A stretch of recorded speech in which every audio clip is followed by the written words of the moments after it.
Hermanos míos, hoy necesito hablarles con toda la crudeza y el amor que mi corazón de pastor puede expresar. He visto demasiadas almas marchitarse, demasiados corazones que ardían en amor por Cristo enfriarse hasta convertirse en ceniza. He sostenido entre mis manos las lágrimas de hombres y mujeres que un día fueron como llamas vivas del Espíritu Santo y que hoy se arrastran por la vida sin rumbo, sin paz, sin ese fuego sagrado que una vez les dio sentido a cada amanecer. Y lo más terrible, hermanos, es que no se dieron cuenta de cómo llegaron ahí. Nadie despierta un día y decide abandonar a Dios. No, la fe se mata lentamente, con errores que parecen pequeños, con decisiones que parecen insignificantes, con mentiras que nos decimos a nosotros mismos hasta que se convierten en verdades torcidas que nos alejan del Padre. Hoy voy a hablarte de 7 errores mortales que están matando tu fe sin que te des cuenta. Y te lo digo con lágrimas en los ojos porque he visto el resultado de estos errores demasiadas veces. Escúchame bien, porque lo que te voy a decir puede cambiar el rumbo de tu vida espiritual. Estos no son consejos sacados de libros de autoayuda, ni reflexiones bonitas para hacerte sentir bien por un momento. Esto es el resultado de más de 40 años caminando al lado de almas que sufren, de confesionarios donde he escuchado los mismos lamentos una y otra vez, de noches en vela rogando al Señor que me dé las palabras para alcanzar a quienes se están alejando. He visto a padres de familia que perdieron su fe y con ella destruyeron a sus familias. He visto a jóvenes llenos de promesas convertirse en sombras de lo que pudieron ser. He visto matrimonios santos desmoronarse porque uno de los dos dejó de alimentar su relación con Dios. Y en cada caso, hermano, en cada maldito caso, si me permites la expresión, encontré los mismos errores repitiéndose como un patrón diabólico diseñado para apagar la luz de Cristo en nuestras almas. Te pregunto ahora mismo, antes de seguir, ¿cuándo fue la última vez que sentiste a Dios cerca? ¿Cuándo fue la última vez que tu oración no fue un conjunto de palabras vacías, sino un verdadero encuentro con el Padre? ¿Cuándo fue la última vez que la Eucaristía te hizo llorar de amor? Que las Escrituras te atravesaron el corazón como una espada de doble filo. Si tienes que pensar mucho la respuesta, hermano, si tienes que rebuscar en tu memoria para encontrar ese momento, entonces estás en peligro. Tu fe está enferma. Y como cualquier enfermedad, si no la atendemos a tiempo, puede llevarnos a la muerte espiritual. Pero escúchame bien, estás a tiempo. Siempre estamos a tiempo mientras tengamos un soplo de vida en el cuerpo, porque nuestro Dios es un Dios de segundas oportunidades, de terceras, de millones de oportunidades. Él nunca se cansa de esperarnos, pero necesitamos despertar, abrir los ojos y reconocer qué está matando nuestra relación con Él. Lo que más me duele, hermanos, es ver cómo muchos cristianos se conforman con una fe mediocre, tibia, como dice el Apocalipsis. Esa fe que no es ni fría ni caliente, que Dios vomita de su boca. Una fe de domingo por la mañana que no transforma el lunes, el martes, el resto de la semana. Una fe de etiqueta, de apariencias, de ritualismo vacío. Y lo peor es que nos hemos acostumbrado a eso. Nos hemos acostumbrado a vivir sin el fuego del Espíritu Santo, sin la pasión por las cosas de Dios, sin ese hambre insaciable por conocerlo más, amarlo más, servirlo más. Nos conformamos con migajas cuando Él nos ofrece un banquete. Nos contentamos con sobrevivir espiritualmente cuando Él nos llama a vivir en abundancia. Y esta mediocridad, hermanos, esta terrible mediocridad espiritual es el terreno fértil donde crecen todos los errores que voy a compartir contigo hoy. Así que te pido, por lo que más quieras, por tu salvación eterna, por el amor que un día sentiste por Cristo, que me escuches hasta el final. No importa si lo que te diga te incomoda, no importa si te ves reflejado en estos errores y eso te duele. El dolor que sana es bendito, hermanos. Es mejor el bisturí del cirujano que la gangrena que mata. Prefiero que estas palabras te hieran hoy para que puedas sanar a que sigas dormido en tu mediocridad hasta que sea demasiado tarde. Porque te lo digo con total certeza. Hay un infierno, hay una eternidad sin Dios y el camino hacia allá está pavimentado con buenas intenciones y errores que nunca corregimos.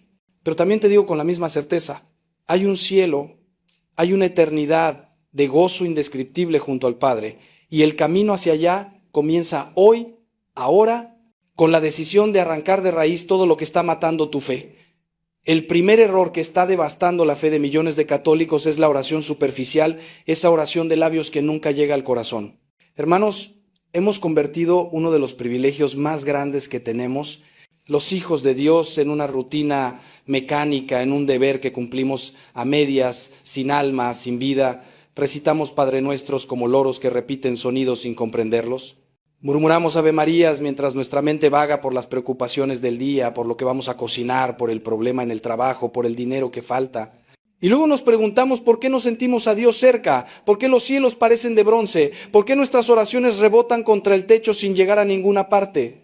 La respuesta es simple y dolorosa: no estamos realmente orando, estamos cumpliendo un protocolo religioso vacío. Santa Teresa de Ávila, esa gran maestra de la oración, decía que la oración es un trato de amistad con quien sabemos que nos ama. ¿Entiendes la profundidad de estas palabras? Un trato de amistad. ¿Cómo te sentirías si tu mejor amigo te hablara todos los días, pero nunca te prestara atención, nunca te mirara a los ojos, nunca escuchara lo que le dices? Sí. Solo viniera a ti cuando necesita algo, con una lista de peticiones, y en cuanto termina de pedirte cosas se va corriendo. Pues eso es exactamente lo que muchos de nosotros hacemos con Dios. Venimos a Él como quien mete una moneda en una máquina expendedora esperando que nos dé lo que queremos. Rezamos nuestro rosario en 10 minutos corriendo, cumplimos con nuestra misa dominical mirando el reloj cada 5 minutos, hacemos nuestras oraciones de la mañana y la noche como quien se lava los dientes, por higiene espiritual, sin amor, sin encuentro real. Te voy a contar algo que vi hace años y que nunca olvidaré. Había un hombre en mi parroquia, llamémosle Antonio, que venía a misa todos los días sin falta. Todos lo veíamos como un modelo de piedad, siempre el primero en llegar, siempre arrodillado en oración antes de la misa. Pero un día vino a verme destruido. Su matrimonio estaba por terminar, su hijo se había metido en drogas y él sentía que Dios lo había abandonado. Me dijo con rabia: Padre, he rezado todos los días de mi vida, nunca he faltado a misa, ¿por qué Dios me hace esto? Y cuando empezamos a hablar en profundidad descubrí algo terrible. Antonio nunca había orado realmente. Recitaba oraciones, sí. Cumplía con sus devociones, por supuesto, pero nunca había tenido una conversación real con Dios. Nunca le había abierto su corazón de verdad. Nunca había escuchado. Su oración era un monólogo donde él hablaba, pero Dios nunca tenía oportunidad de responder porque Antonio nunca se quedaba en silencio para escuchar. Hermanos, la oración no es magia, es relación. No es recitar fórmulas correctamente para que Dios nos dé lo que queremos, es entrar en comunión con Él. Y la comunión requiere presencia, requiere atención, requiere amor.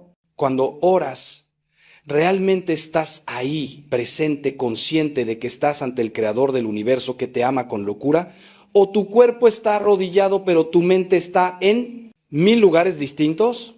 Jesús mismo nos advirtió contra esto en Mateo cuando dijo: cuando oren no sean como los hipócritas que aman orar de pie en las sinagogas y en las esquinas de las calles para que la gente los vea.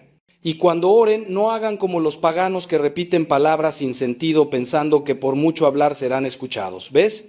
Cristo nos está diciendo que la oración superficial, la oración de apariencias, la oración mecánica, no sirve. Dios no quiere nuestras palabras bonitas, quiere nuestro corazón. El remedio para este error mortal es simple pero radical. Debemos aprender a orar de verdad. Y orar de verdad significa presentarnos ante Dios tal como somos, con nuestra miseria, con nuestras heridas, con nuestros pecados, con nuestras alegrías también. Significa hablarle como le hablarías a alguien que amas profundamente. Significa sobre todo escuchar. ¿Sabes cuál es el problema de la mayoría de los católicos? Que nunca escuchan a Dios. Hablan, piden, suplican, se quejan, pero nunca se quedan en silencio el tiempo suficiente para oír la voz suave del Espíritu Santo hablándoles al corazón. La oración contemplativa. Ese silencio adorante ante el Santísimo Sacramento, esa meditación profunda de las Escrituras donde le damos tiempo a Dios para que nos hable, eso es lo que nos falta. Sin esto, hermanos, nuestra fe se marchita. La oración superficial nos deja vacíos, cansados, desilusionados, pero la oración profunda, esa que brota del corazón y que nos pone en contacto real con el Padre, esa transforma toda nuestra vida. El segundo error devastador es vivir una doble vida, ser católicos el domingo y paganos el resto de la semana. Este es quizás el veneno más común y más letal para la fe. Hermanos, no podemos tener un pie en el reino de Dios y otro en el reino de este mundo.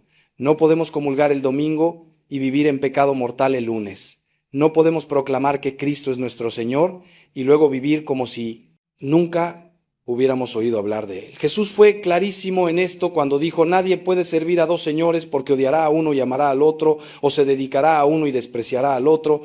Y sin embargo, ¿cuántos católicos viven exactamente en esta contradicción? Van a misa, se golpean el pecho, piden perdón, comulgan el cuerpo de Cristo y al salir de la iglesia vuelven exactamente a los mismos pecados, a las mismas mentiras, a las mismas injusticias. He conocido empresarios que vienen a misa todos los domingos con sus familias, que son vistos como pilares de la comunidad, pero que en sus negocios engañan, explotan a sus trabajadores, evaden impuestos y duermen tranquilos porque creen que cumplir con el ritual dominical los absuelve de sus pecados semanales. He conocido mujeres que rezan el rosario diariamente, pero que destrozan reputaciones con su lengua, que siembran cizaña en sus familias, que viven llenas de resentimiento y amargura, pero se sienten santas, porque no faltan a sus devociones. He conocido hombres que van a retiros espirituales y lloran de emoción en la adoración eucarística, pero que en sus casas son tiranos, que engañan a sus esposas, que descuidan a sus hijos, que viven vidas secretas llenas de porquería que jamás confesarían públicamente. Esta hipocresía, hermanos, esta vida dividida, mata la fe más rápido que el ateísmo declarado. ¿Sabes por qué? Porque cuando vivimos esta doble vida, en el fondo de nuestro corazón sabemos que somos mentirosos. Podemos engañar a los demás, podemos mantener nuestra imagen de buenos católicos, pero no podemos engañar a nuestra conciencia y mucho menos podemos engañar a Dios. Y esta disonancia interna, esta contradicción entre lo que profesamos y lo que vivimos, nos carcome por dentro, genera culpa, pero no la culpa sana que nos lleva al arrepentimiento genuino, sino una culpa tóxica que nos hace sentir hipócritas. Y cuando nos sentimos hipócritas comenzamos a alejarnos de Dios, no porque Él se haya alejado de nosotros, sino porque no podemos sostener su mirada. Es como Adán y Eva escondiéndose en el jardín después del pecado. Sabemos que estamos desnudos, que somos miserables, y en lugar de correr hacia Dios buscando su misericordia, nos escondemos de Él, dejamos de orar con profundidad, dejamos de frecuentar los sacramentos con sinceridad, y lentamente nos vamos muriendo espiritualmente. San Pablo nos advierte en su carta a los romanos: no se adapten a este mundo, sino transfórmense mediante la renovación de su mente. Hermanos, ser cristiano es ser transformado. No es añadir algunas prácticas religiosas a nuestra vida pagana, es dejar que Cristo revolucione cada aspecto de nuestra existencia. Nuestra forma de hacer negocios debe ser cristiana. Nuestra forma de relacionarnos en el matrimonio debe ser cristiana.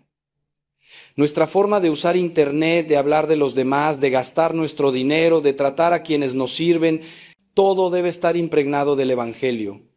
No hay áreas de nuestra vida donde Cristo no tenga derecho a entrar. O Él es Señor de todo o no es Señor de nada. Esta tibieza, esta vida compartimentada donde Dios tiene su espacio el domingo, pero el resto de la semana vivimos según los valores del mundo, es la receta perfecta para la muerte espiritual.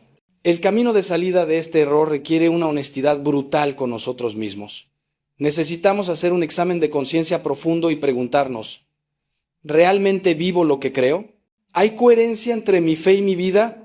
¿Qué vería alguien que me observara 24 horas al día, 7 días a la semana? ¿Vería a un discípulo de Cristo o vería a alguien que simplemente tiene una afición religiosa entre muchas otras? Y cuando descubramos las áreas de incoherencia, y las descubriremos porque todos las tenemos, necesitamos llevarlas al confesionario con humildad y arrepentimiento genuino. Pero no basta con confesarlas una vez, al mes, para volver a caer en ellas. Necesitamos un compromiso radical de cambio. Necesitamos pedirle al Espíritu Santo que nos dé la fuerza para vivir realmente como hijos de la luz en medio de esta generación torcida. La integridad espiritual, hermanos, esa unidad entre lo que creemos y cómo vivimos, es fundamental para mantener viva la fe. El tercer error que está matando la fe de incontables católicos es el descuido de la Eucaristía, ese tesoro infinito que tenemos y que hemos perdido de vista por la familiaridad. Hermanos, estamos ante el mayor milagro que ocurre en la tierra. En cada misa, el pan y el vino se convierten en el cuerpo y la sangre de nuestro Señor Jesucristo. Es el mismo Cristo que caminó por Galilea, que murió en la cruz, que resucitó al tercer día, haciéndose presente en nuestros altares. No es un símbolo, no es una representación, no es un recuerdo bonito. Es Cristo mismo, real, vivo, presente, ofreciéndose a nosotros para que nos unamos a Él de la forma más íntima posible. Y sin embargo, ¿cuántos católicos van a comulgar como quien hace un trámite, sin preparación, sin adoración, sin una pizca de asombro ante este misterio tremendo? He visto a personas llegar tarde a misa corriendo para alcanzar la comunión como quien no quiere perder el autobús. He visto a gente masticando chicle mientras se acerca a recibir el cuerpo de Cristo. He visto filas interminables para comulgar donde nadie se arrodilla después, donde nadie hace una acción de gracias digna, donde la gente se va de la iglesia antes de que termine la misa como si tuvieran prisa por salir de ahí. Y lo más terrible es que muchos comulgan en pecado mortal sin haberse confesado, convirtiendo lo que debería ser medicina de inmortalidad en su propia condenación, porque como dice San Pablo en 1 Corintios, el que come y bebe sin discernir el cuerpo del Señor, come y bebe su propia condenación. Esta irreverencia hacia la Eucaristía, hermanos, este descuido del mayor don que Dios nos ha dado, es una de las razones principales por las que tantos católicos viven sin el fuego del Espíritu. Déjame contarte lo que pasó con María, una mujer de unos 50 años que vino a verme hace tiempo. Me dijo que había perdido la fe, que ya no sentía nada en misa, que todo le parecía vacío y sin sentido. Cuando le pregunté por su vida espiritual, descubrí que llevaba años yendo a comulgar sin confesarse, viviendo en situaciones de pecado que justificaba de 1000 maneras. Le expliqué que estaba profanando la Eucaristía, que estaba tratando a Cristo con un desprecio terrible al recibirlo indignamente. Al principio se enojó, me dijo que era muy duro, que Dios era misericordioso y que yo no tenía derecho a juzgarla. Pero algo de lo que le dije tocó su corazón. Después de varios meses, volvió. Se había confesado, había puesto orden en su vida y me dijo llorando: Padre, volví a sentir a Jesús en la comunión. Es como si hubiera estado años comiendo piedras y de repente recibí pan verdadero. ¿Entiendes, hermano? Cuando nos acercamos a la Eucaristía sin la reverencia, sin la preparación, sin el arrepentimiento necesario, bloqueamos las gracias que Dios quiere darnos. La Eucaristía es la fuente y cumbre de toda la vida cristiana, como enseña el Concilio Vaticano II. Es de ahí que fluye toda la fuerza para vivir como cristianos en este mundo. Pero necesitamos recibirla bien, con fe viva, con adoración profunda, con el corazón limpio. Los santos entendían esto. Santa Teresa de Calcuta decía que no podría hacer lo que hacía sin la Eucaristía diaria. San Juan María Vianney, el santo cura de Ars, pasaba horas ante el Santísimo. San Francisco de Asís temblaba de amor ante la presencia eucarística de Cristo. Ellos sabían algo que nosotros hemos olvidado, que en la Eucaristía se encuentra el secreto de la santidad.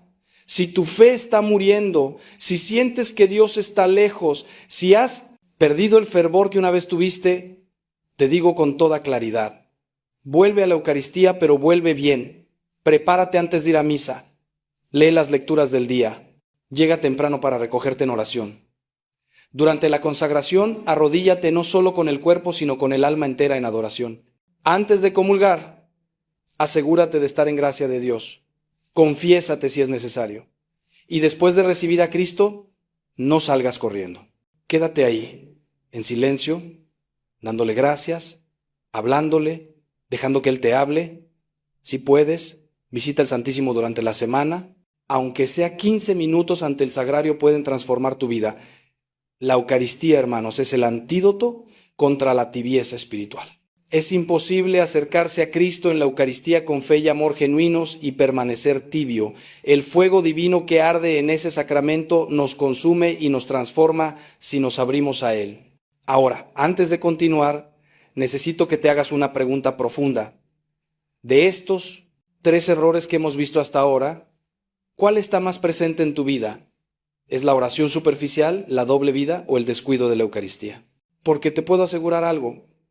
Si sigues como vas, si no corriges estos errores, dentro de unos años, tu fe será apenas un cascarón vacío, si es que queda algo de ella.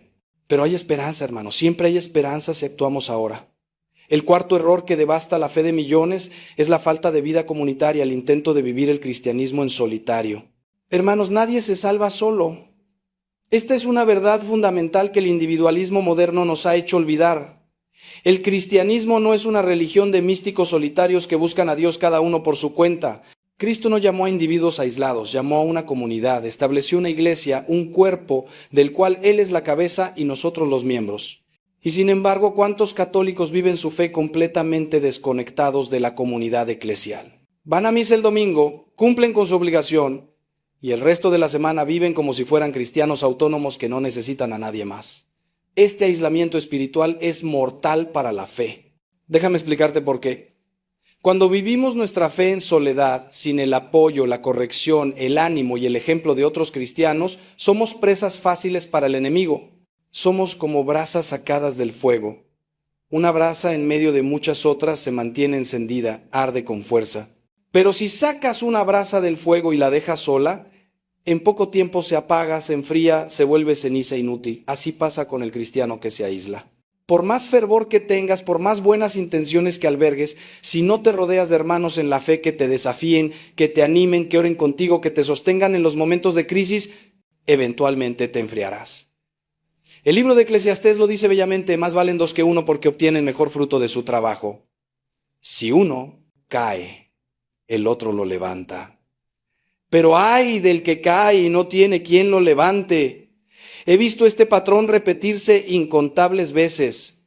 Jóvenes que vienen de retiros espirituales encendidos de amor por Dios, pero que al volver a su vida normal se aíslan, no se integran a ningún grupo de oración, no buscan compañía en su camino de fe, y en pocos meses ese fuego se apaga completamente.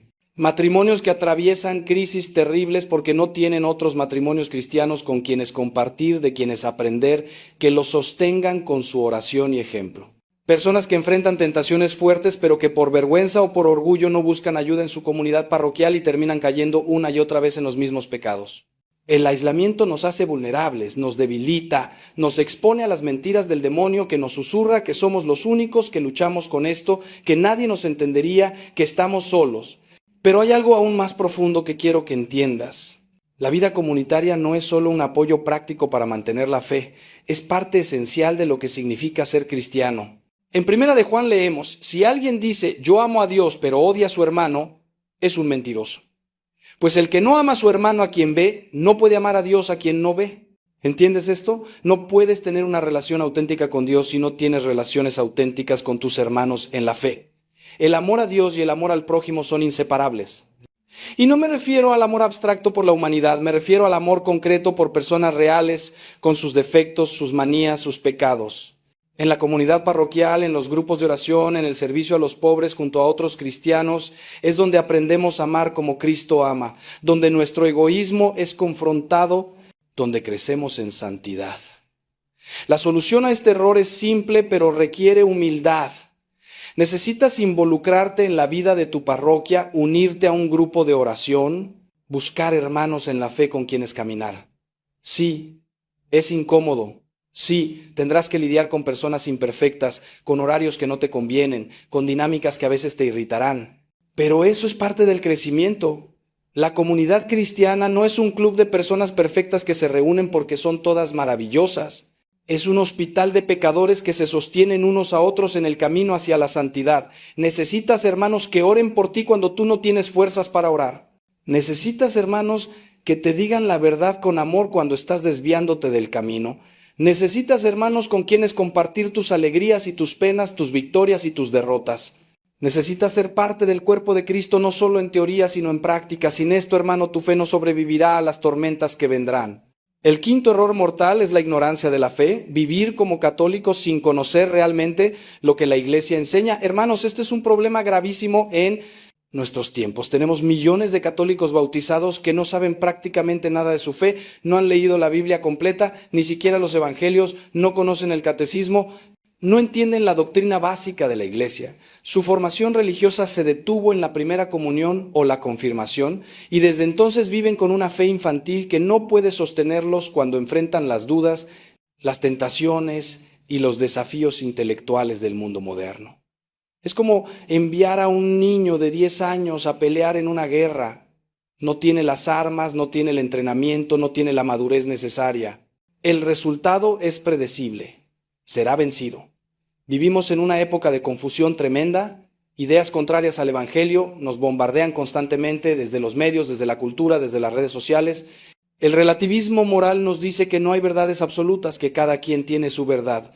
La ideología de género ataca el plan de Dios para la sexualidad humana. El secularismo nos dice que la religión debe quedar relegada a la esfera privada. El materialismo nos convence de que solo existe lo que podemos ver y tocar.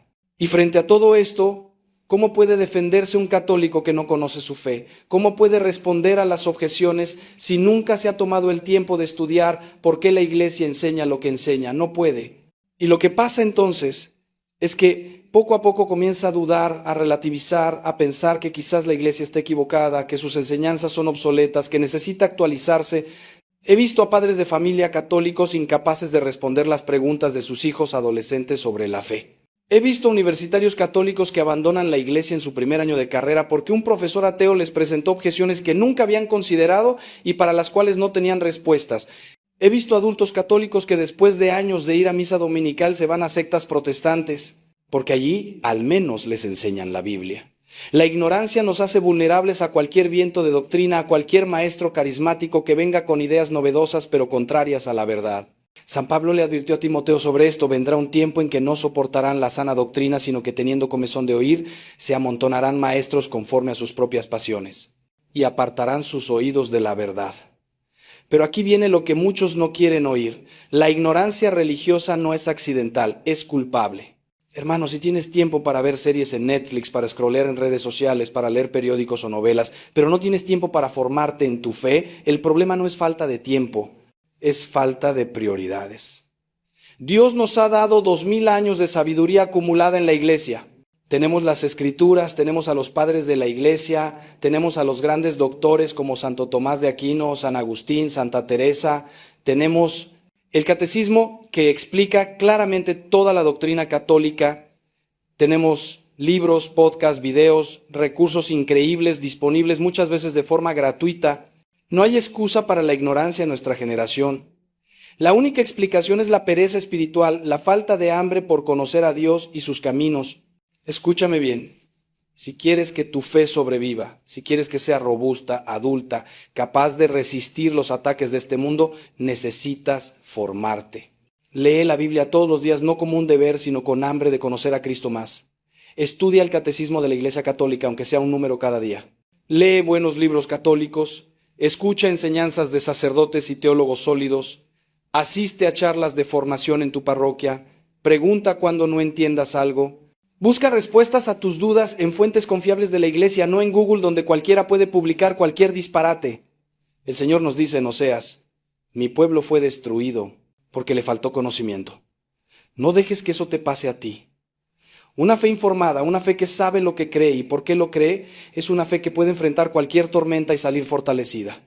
El sexto error que está devastando la fe es la falta de una vida de penitencia y sacrificio. Hermanos, vivimos en una cultura que huye del sufrimiento como de la peste. Todo es comodidad, placer, facilidad. Buscamos el camino de menor resistencia en todo. Y esta mentalidad ha infectado nuestra vida espiritual. Queremos una fe cómoda. Una fe que no nos cueste nada, que no nos exija sacrificios, que se adapte a nuestro estilo de vida en lugar de transformarlo. Pero Cristo fue absolutamente claro: si alguno quiere venir en pos de mí, niéguese a sí mismo, tome su cruz cada día y sígame. No hay cristianismo sin cruz, hermanos. No hay santidad sin renuncia. No hay gloria de resurrección sin pasar primero por el Calvario. Mira a tu alrededor y verás que hemos perdido completamente el sentido del sacrificio. Los viernes ya casi nadie se abstiene de comer carne, ni siquiera en Cuaresma. El ayuno se ha vuelto opcional. Algo que hacen solo los muy devotos o los extremistas religiosos según la mentalidad moderna. La penitencia, la mortificación, el ofrecer pequeños sacrificios a Dios durante el día. Todo esto parece cosa del pasado, de un catolicismo anticuado que necesitaba castigar el cuerpo porque lo veía como malo. Y entonces tenemos católicos que se permiten todos los caprichos, todos los placeres, todas las comodidades y que nunca han experimentado el poder liberador de negarse a sí mismos algo por amor a Dios. Y luego se preguntan, ¿por qué son esclavos de sus pasiones? ¿Por qué no pueden vencer ciertos pecados? ¿Por qué su vida espiritual es tan débil? Déjame explicarte algo fundamental que los santos entendían y nosotros hemos olvidado.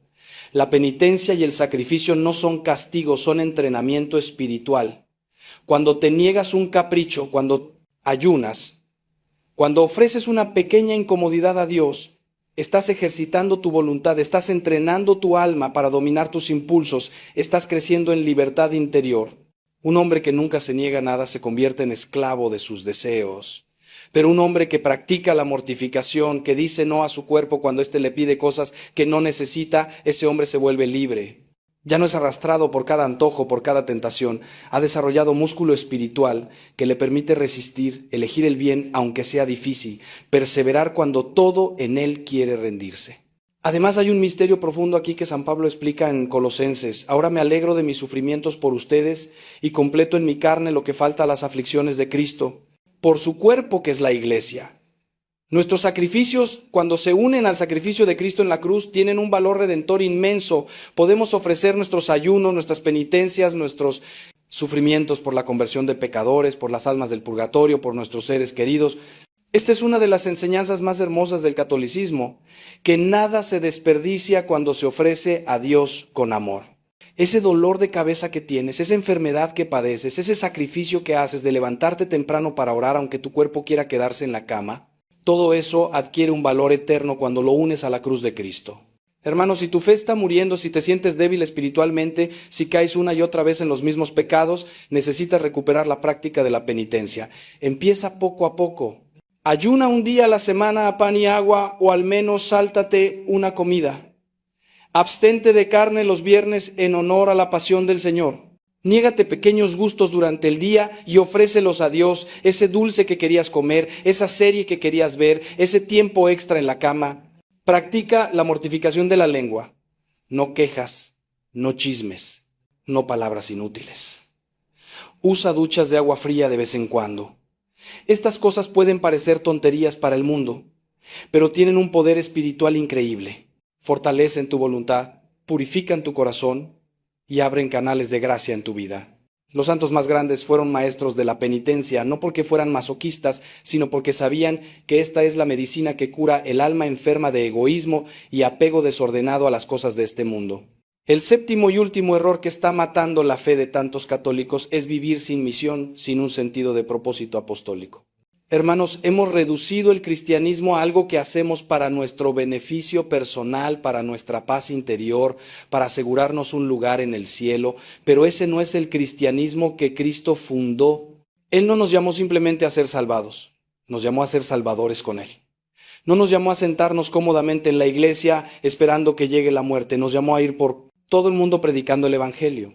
Cada cristiano, sin excepción, está llamado a ser apóstol, a ser misionero, a ser testigo de Cristo en su familia, en su trabajo, en su vecindario, donde quiera que esté. Pero la realidad es que la mayoría de los católicos viven su fe de forma completamente pasiva.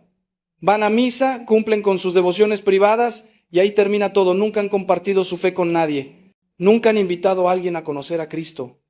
Nunca han dado testimonio explícito de lo que Dios ha hecho en sus vidas. Tienen familiares alejados de Dios, compañeros de trabajo que viven sin esperanza, vecinos que no conocen el amor de Cristo, pero ellos guardan silencio. Por miedo, por vergüenza, por respeto humano, por cobardía, no abren la boca. Y esta falta de misión tiene un efecto devastador en su propia fe, porque una fe que no se comparte se marchita. Una fe que se queda encerrada en el corazón, sin expresarse hacia afuera, se asfixia. Piénsalo así. Imagina un manantial de agua fresca. Si ese manantial fluye, si el agua sale y riega la tierra alrededor, el manantial se mantiene puro, fresco, lleno de vida. Pero si bloqueas la salida del manantial, si el agua no puede fluir, ¿qué pasa? Se estanca, se pudre, se llena de algas y suciedad, deja de ser agua viva. Así pasa con nuestra fe. Cuando la compartimos, cuando damos testimonio, cuando nos atrevemos a hablar de Cristo a otros, nuestra propia fe se fortalece. Cada vez que explicamos por qué creemos, cada vez que defendemos nuestra fe ante objeciones, cada vez que compartimos lo que Dios ha hecho en nuestra vida, algo se fortalece dentro de nosotros. Pero cuando guardamos silencio, cuando escondemos nuestra fe como si fuera algo privado que no debe salir a la luz pública, esa fe se debilita, pierde vitalidad, se convierte en algo tibio e insípido. Además, hermano, tenemos una responsabilidad tremenda. Vivimos en un mundo que se está hundiendo en la oscuridad. Millones de personas a nuestro alrededor viven sin conocer el amor de Dios, sin esperanza, sin paz, sin propósito. Están buscando, muchas veces en los lugares equivocados, lo que solo Cristo puede dar. Y nosotros que hemos encontrado la perla de gran precio, que conocemos al Salvador, nos quedamos callados. San Pablo decía, ay de mí si no predico el Evangelio. Sentía esa urgencia, esa necesidad imperiosa de compartir la buena nueva. Y nosotros vivimos tranquilos mientras la gente a nuestro alrededor se condena por falta de conocimiento del Evangelio. Jesús dijo claramente, ustedes son la luz del mundo. Una ciudad en lo alto de un monte no puede esconderse. Ni se enciende una lámpara para ponerla debajo de un cajón, sino sobre el candelero para que alumbre a todos los que están en la casa. La solución a este séptimo error es radical pero transformadora. Necesitas encontrar tu misión. Pregúntale al Señor en oración qué quiere que hagas. ¿A quién te está llamando a alcanzar con su amor? Quizás es tu cónyuge que se ha alejado de la fe. Quizás son tus hijos que necesitan ver en ti un testimonio vivo de cristianismo auténtico. Quizás es ese compañero de trabajo que está atravesando una crisis. Quizás es algún ministerio en tu parroquia donde puedes servir. Quizás es compartir contenido de fe en redes sociales. Quizás es visitar enfermos, servir a los pobres, enseñar catecismo. Las oportunidades son infinitas, pero lo que no puedes hacer es quedarte cruzado de brazos. Dios te salvó para algo. Te rescató de las tinieblas no solo para que te salves tú, sino para que seas instrumento de salvación para otros. Cuando encuentres esa misión y empieces a vivirla, verás cómo tu propia fe se enciende con un fuego nuevo. Ahora bien, antes de terminar, necesito que entiendas algo crucial. Estos 7 errores no actúan aisladamente. Se alimentan unos a otros, se refuerzan mutuamente. La oración superficial lleva a la doble vida. La doble vida produce irreverencia hacia la Eucaristía. El descuido de la Eucaristía nos debilita para vivir en comunidad. El aislamiento aumenta nuestra ignorancia. La ignorancia hace que no valoremos la penitencia. Y la falta de penitencia y de misión nos deja sin propósito, cayendo de nuevo en la oración superficial. Es un círculo vicioso descendente hacia la muerte espiritual. Pero hermanos, escuchen esto con esperanza. Así como estos errores se refuerzan mutuamente en sentido negativo, cuando empezamos a corregirlos se refuerzan mutuamente en sentido positivo. Cuando comienzas a orar de verdad, con profundidad, descubres la hipocresía de tu doble vida y te duele, te lleva a la conversión. Cuando te conviertes de verdad, te acercas a la Eucaristía con nuevo amor y reverencia. Cuando recibes bien la Eucaristía, deseas compartir ese regalo con otros en comunidad. La comunidad te forma, te enseña, reduce tu ignorancia. El conocimiento profundo de la fe te lleva a valorar la penitencia. La penitencia te fortalece para vivir tu misión. Y la misión enciende tu oración con nuevo fervor. Es un círculo virtuoso ascendente hacia la santidad. Por eso te digo, no te desanimes si te has visto reflejado en todos estos errores. No te sientas condenado. Al contrario, alégrate de que el Espíritu Santo te haya hecho consciente de estas áreas donde necesitas crecer. La conciencia del problema es el primer paso hacia la solución. Ahora sabes qué está matando tu fe. Ahora puedes hacer algo al respecto. No tienes que corregir todo de golpe. De hecho, te aconsejo que no intentes hacerlo porque terminarás abrumado y frustrado. Escoge uno de estos errores, el que sientas que es más urgente en tu vida, y comprométete a trabajar en él durante un mes completo. Ponlo en oración, busca ayuda si la necesitas. Y cuando veas progreso ahí, ataca el siguiente.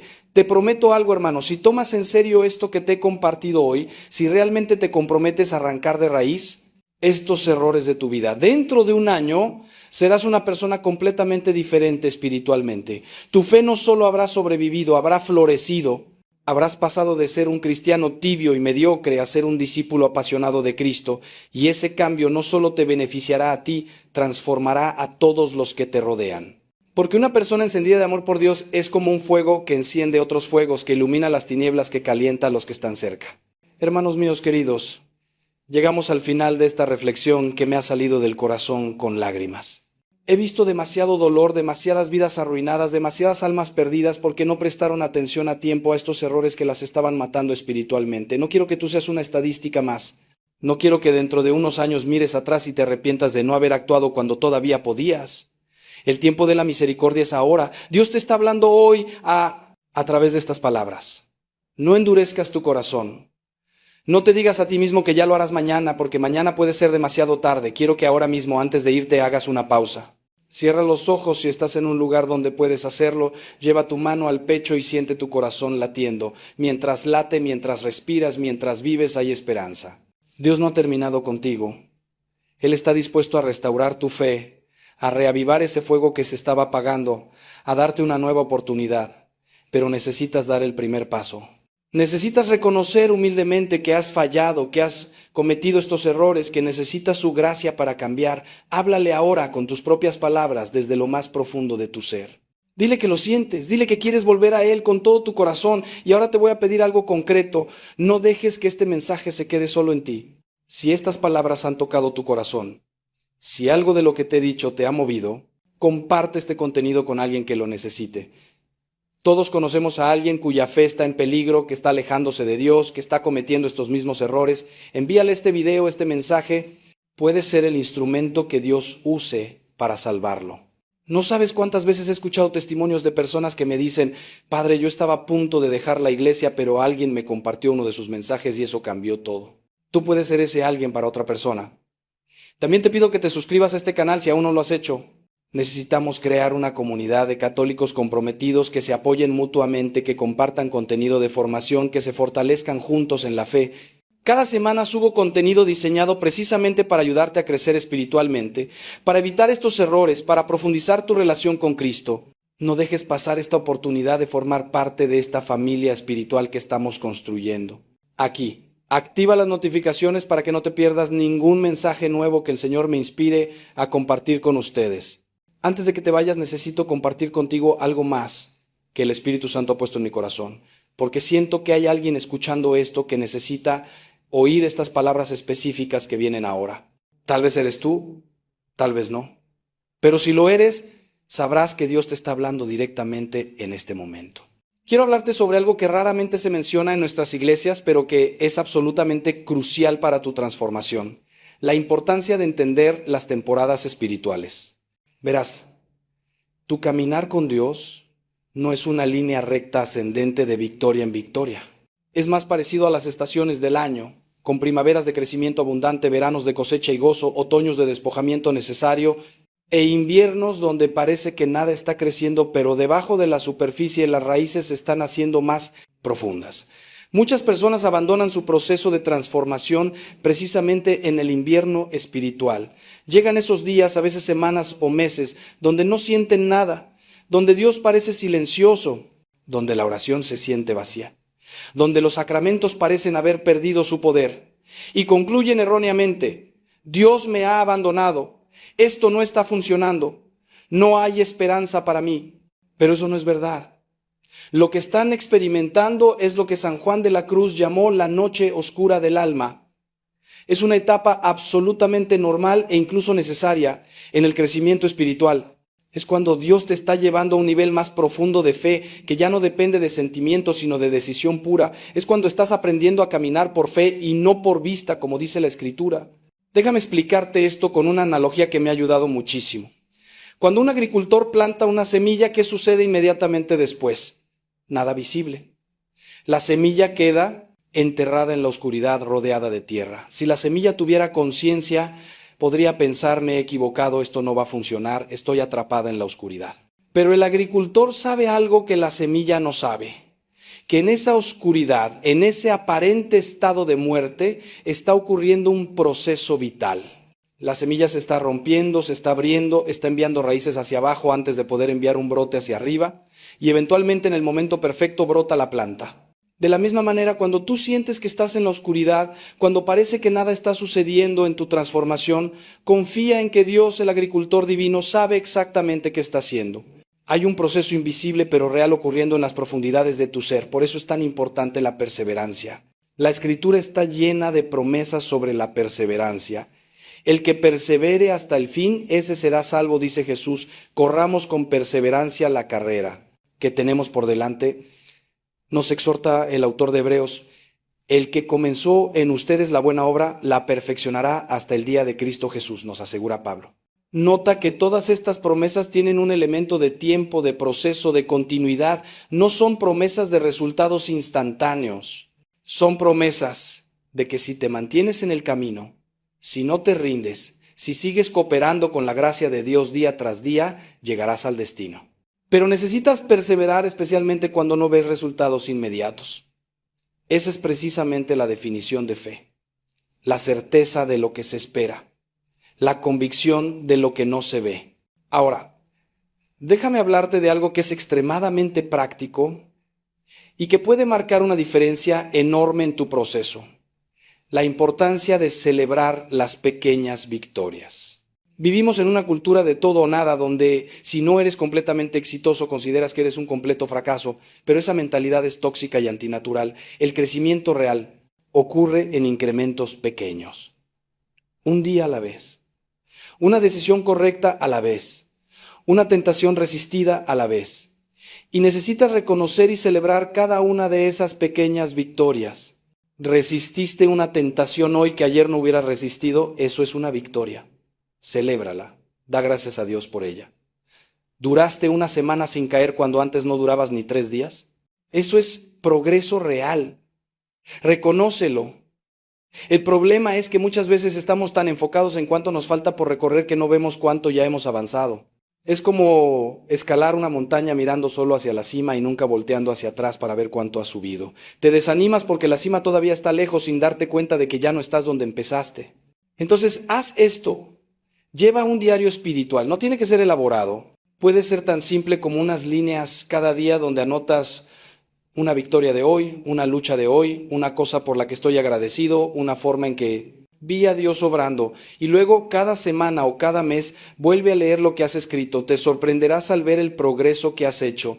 Te animarás al recordar batallas que ya venciste. Te darás cuenta de que Dios ha estado fiel todo el tiempo. Y aquí hay algo más sobre las victorias pequeñas. Cada una de ellas construye lo que los psicólogos llaman autoeficacia, que es básicamente tu creencia en tu capacidad de hacer algo. Cada vez que vences una pequeña tentación, tu cerebro registra, puedo hacer esto. Y eso hace más fácil vencer la próxima vez. Es como desarrollar un músculo. La primera vez que vas al gimnasio después de años de inactividad, levantar 5 kilos puede ser difícil.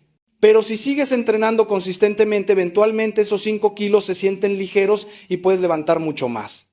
De la misma manera, cada victoria espiritual, por pequeña que sea, está fortaleciendo tus músculos espirituales. Estás desarrollando lo que los antiguos llamaban virtud, que literalmente significa fuerza.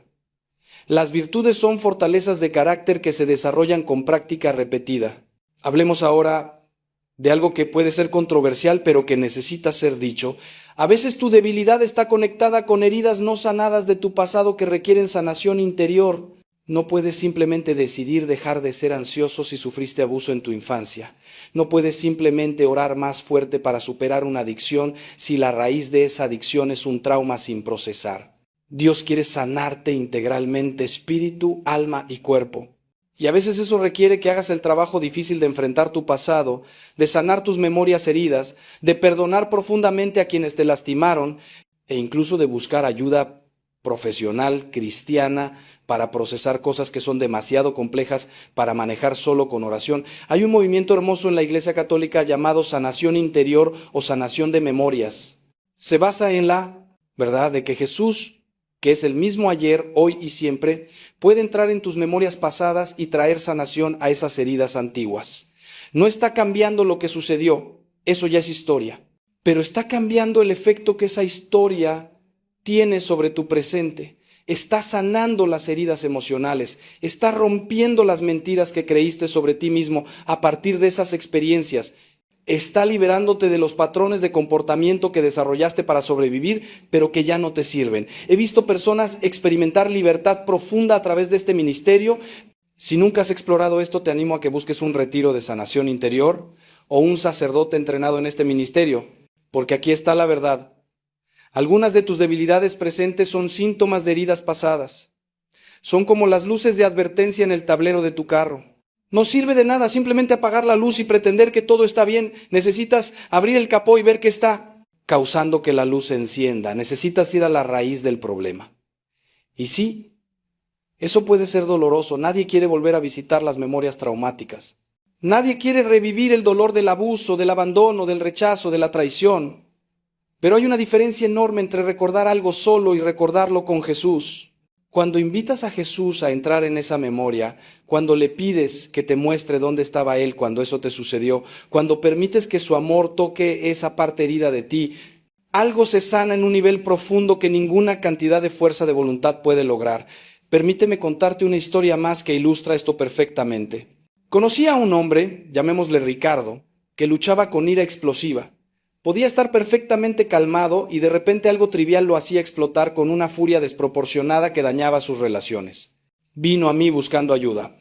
Oramos, se confesaba regularmente, intentaba con todas sus fuerzas controlarse y mejoraba un poco, pero las explosiones seguían ocurriendo.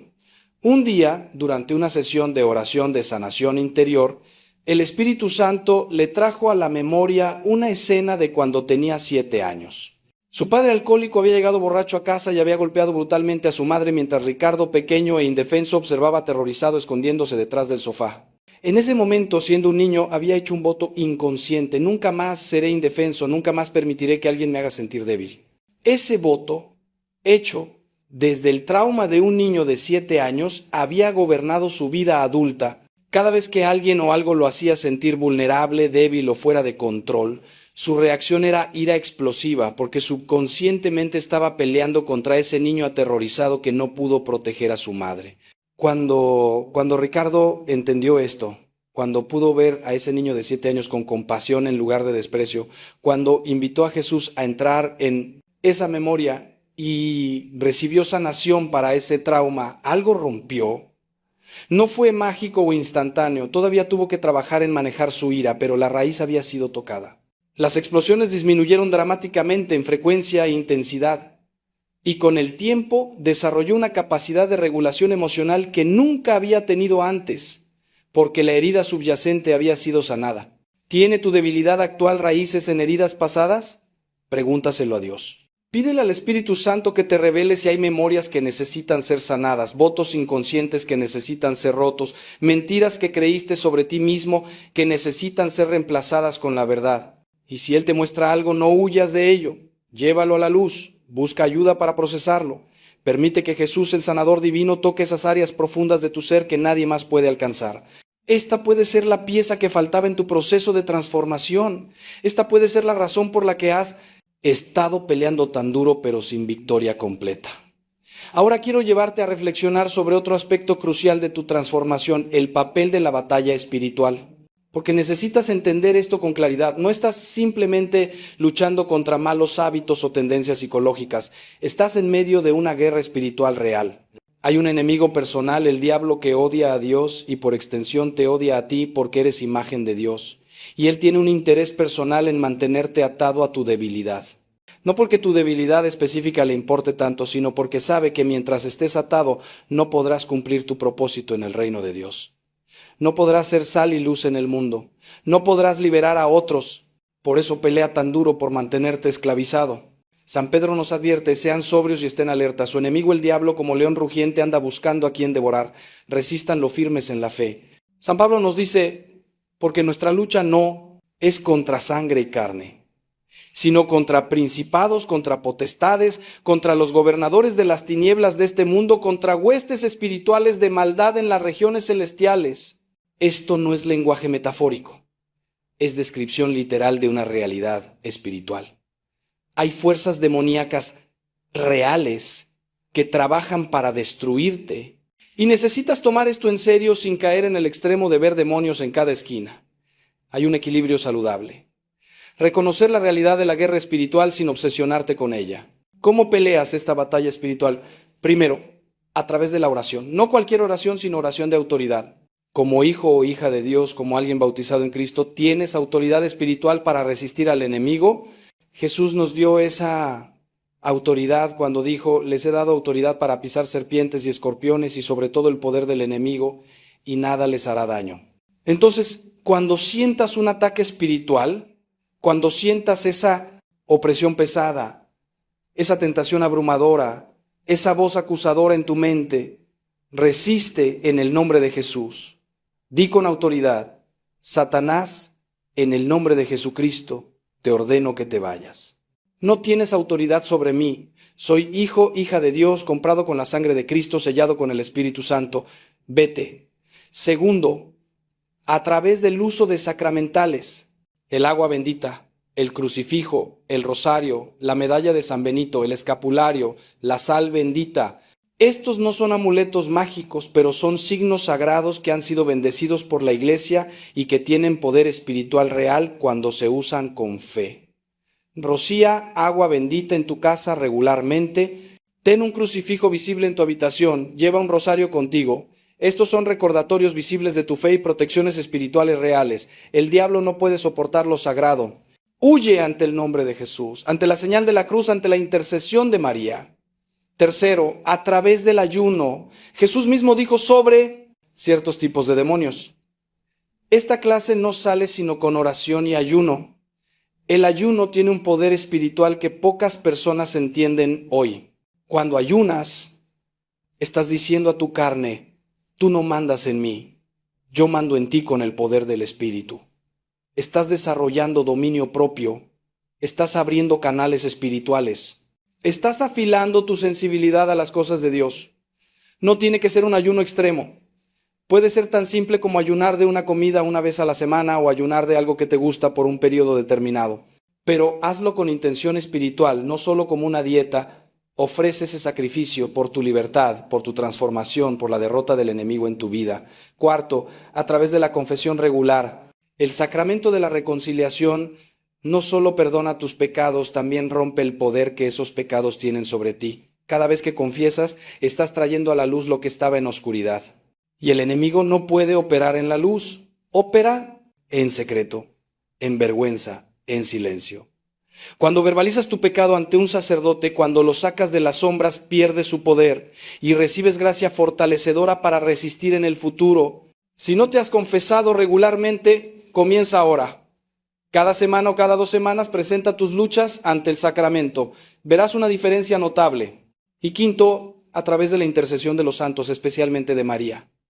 Los santos en el cielo no están inactivos, están intercediendo constantemente por nosotros. Están peleando junto a nosotros en esta batalla espiritual. María en particular tiene un papel único. Ella es la que aplasta la cabeza de la serpiente, como fue profetizado en Génesis. El diablo le teme porque ella es la inmaculada, la que nunca pecó, la que siempre dijo sí a Dios. Cuando la invocas, cuando le pides que interceda por ti, cuando te consagras a su corazón inmaculado, estás recibiendo protección maternal poderosa. Reza el rosario diariamente. No lo veas como una obligación religiosa aburrida. Véelo como el arma espiritual que es. Santa Padre Pío dijo que el rosario es el arma para estos tiempos. Úsala. Pero ahora déjame advertirte sobre algo importante. No uses la realidad de la guerra espiritual como excusa para no tomar responsabilidad por tus decisiones. Sí, hay un enemigo real. Sí, él te tienta y te ataca. Pero al final del día, tú decides. Tú tienes libre albedrío. El diablo no puede forzarte a pecar. Solo puede tentarte, sugerirte, hacerte más difícil resistir. Pero la decisión final es tuya, así que no digas, el diablo me hizo hacerlo. No, tú lo hiciste. El diablo te tentó, pero tú cediste. Y necesitas tomar responsabilidad por eso para poder cambiar. La responsabilidad personal y el reconocimiento de la guerra espiritual no son contradictorios, son complementarios. Ambos son verdad simultáneamente. Hablemos ahora sobre algo que cambiará radicalmente tu perspectiva si lo entiendes correctamente. El concepto bíblico de morir para vivir. Jesús lo dijo explícitamente, el que quiera salvar su vida la perderá, pero el que pierda su vida por causa de mí la encontrará. Y también, si el grano de trigo no cae en tierra y muere, queda solo, pero si muere lleva mucho fruto. Hay una muerte necesaria en el proceso de transformación. Una muerte del ego, del hombre viejo, de los patrones de pensamiento y comportamiento que te han definido hasta ahora, y esa muerte, como toda muerte, es dolorosa, es aterradora, porque no sabes quién serás del otro lado. Conoces al tú débil, adicto, herido, pero ¿quién es el tú libre, sanado, fuerte? Eso es desconocido. Y el ser humano le teme a lo desconocido. Por eso, paradójicamente, a veces nos aferramos a nuestra miseria porque al menos es familiar. Conocemos este dolor, sabemos cómo vivir con esta debilidad. Hemos construido nuestra identidad alrededor de ella. ¿Quiénes somos sin ella? Es como un prisionero que ha estado en la cárcel durante décadas. Cuando finalmente le abren la puerta y le dicen que es libre, a veces se aterroriza. La prisión era horrible, pero era conocida. La libertad es maravillosa, pero es desconocida. Puede que incluso prefiera quedarse en la celda.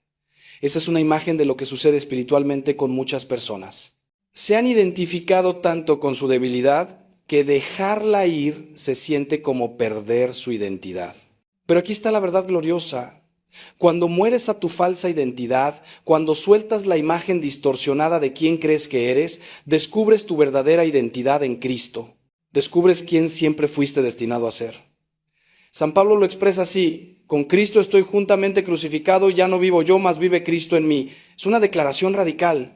El viejo Pablo, Saulo el perseguidor, tuvo que morir para que Pablo el apóstol pudiera nacer. Tu viejo yo, definido por tu debilidad, tiene que morir para que tu verdadero yo, definido por la gracia de Dios, pueda emerger. Y sí, ese proceso de muerte es doloroso, pero del otro lado está la resurrección, del otro lado está la vida abundante que Jesús prometió. Entonces, ¿cómo mueres a tu yo viejo? No es un evento único. Es un proceso diario. Jesús dijo: si alguno quiere venir en pos de mí, niéguese a sí mismo, tome su cruz cada día y sígame. Cada día. Esto significa que cada día tomas decisiones pequeñas que mortifican tu carne y vivifican tu espíritu. Cada vez que dices no a una tentación, estás muriendo un poco al hombre viejo. Cada vez que eliges orar en lugar de distraerte, estás muriendo al hombre viejo. Cada vez que perdonas en lugar de guardar rencor, estás muriendo al hombre viejo. Cada vez que sirves en lugar de ser servido, estás muriendo al hombre viejo. Son muertes pequeñas pero acumulativas, y con el tiempo el hombre viejo se debilita y el hombre nuevo en Cristo se fortalece.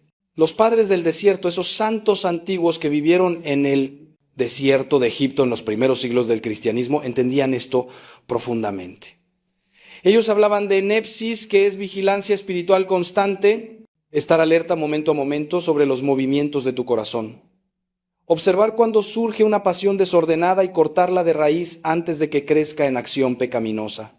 No vivían paranoicos o ansiosos, pero sí vivían conscientes de sus tentaciones, conscientes de sus debilidades, conscientes de los trucos del enemigo. Y esa conciencia les permitía responder en lugar de solo reaccionar. Podían ver la tentación llegando y decir: ahí está otra vez. Conozco este patrón, pero no voy a ceder. En el nombre de Jesús resisto. Esa es la vigilancia que necesitas desarrollar. Conoce tus patrones. Sé consciente de tus ciclos.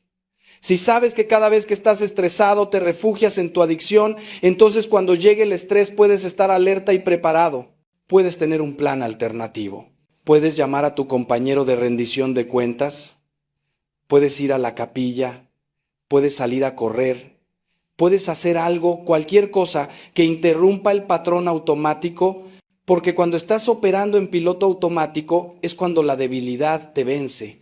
Pero cuando estás consciente, cuando estás vigilante, cuando estás alerta, tienes una oportunidad de luchar. Y cada vez que luchas, ganas o pierdas esa batalla particular, estás fortaleciéndote para la próxima. Déjame ahora compartir contigo algo que puede sonar extraño, pero que es profundamente verdadero. A veces Dios permite que tu debilidad permanezca porque Él está usando tu lucha para moldear el carácter de otras personas a tu alrededor. Tu esposo o esposa que te ha tenido que perdonar una y otra vez está desarrollando la virtud de la paciencia y el amor incondicional. Tus hijos que te han visto luchar y levantarte están aprendiendo resiliencia y que el fracaso no es final.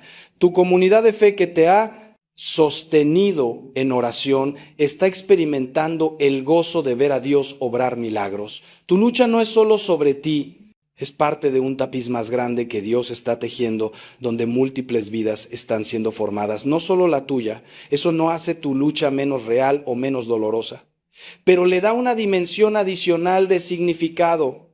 Recuerdo a una mujer en mi parroquia cuyo esposo luchaba con adicción al juego. Por años ella oró, lloró, sufrió la inestabilidad financiera y emocional que esa adicción causaba. Más de una vez me preguntó: ¿por qué Dios no lo sana? ¿Por qué tengo que sufrir esto? No tenía respuestas fáciles para ella. Pero años después, cuando su esposo finalmente encontró libertad, ella me dijo algo hermoso: Padre, si hubiera sabido al principio todo lo que tendría que pasar, no sé si hubiera tenido el valor de continuar. Pero ahora, mirando hacia atrás, veo cómo Dios usó esos años terribles para hacerme más compasiva, más dependiente de Él, más profunda en mi fe. Y ahora puedo ayudar a otras esposas que están pasando por lo mismo con una comprensión que solo viene de haberlo vivido.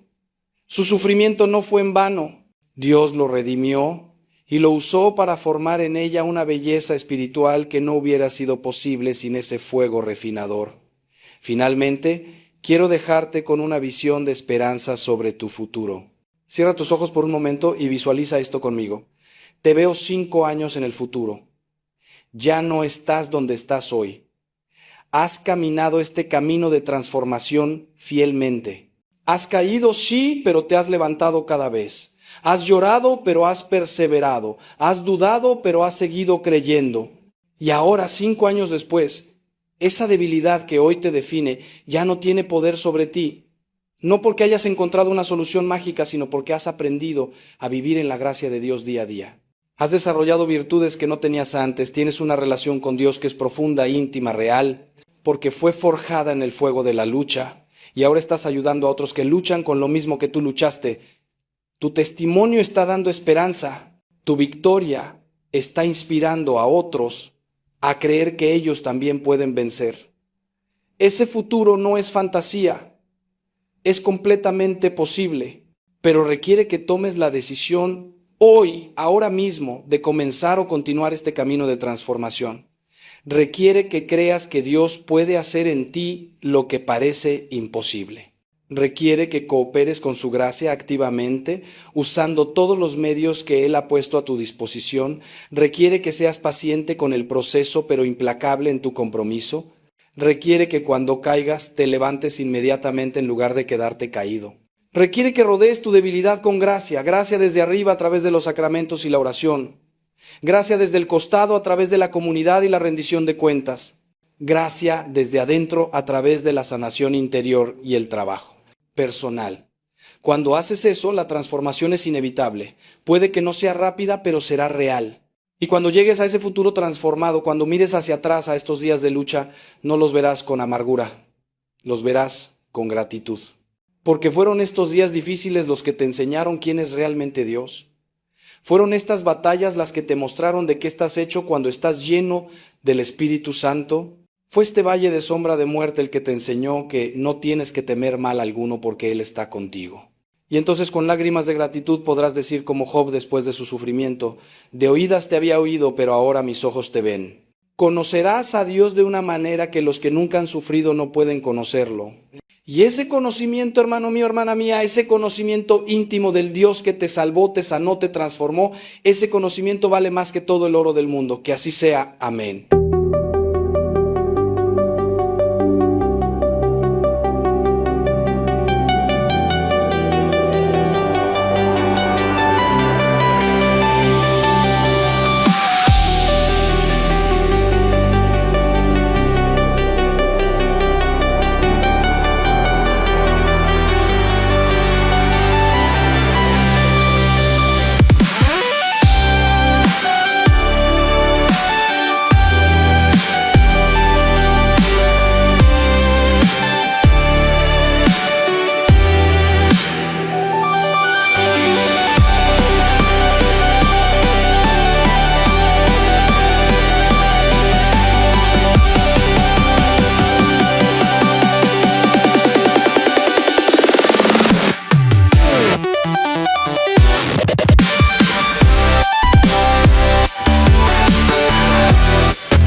Wrote your name in the margin lines of a notebook filled with borrowed time.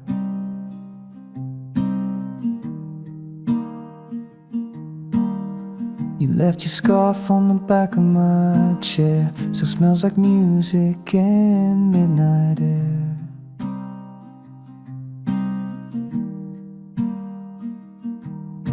These late night notes I never send play like songs that never end. Just chords and coffee stains, echoes and window pane. You're gone but not erased, still linger in this space.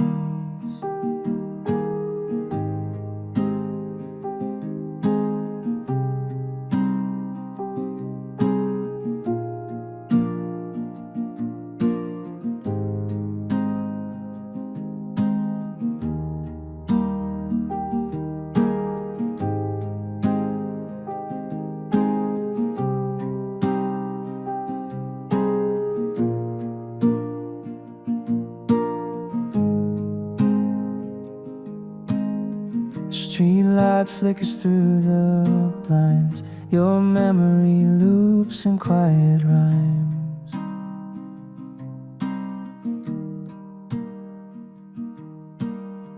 Tried to write you out again, but you bleed through every pen.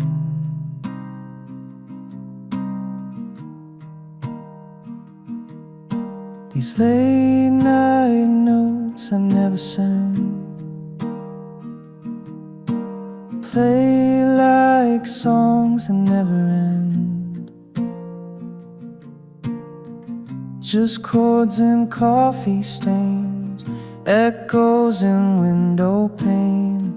You're gone but not erased, still linger in this space.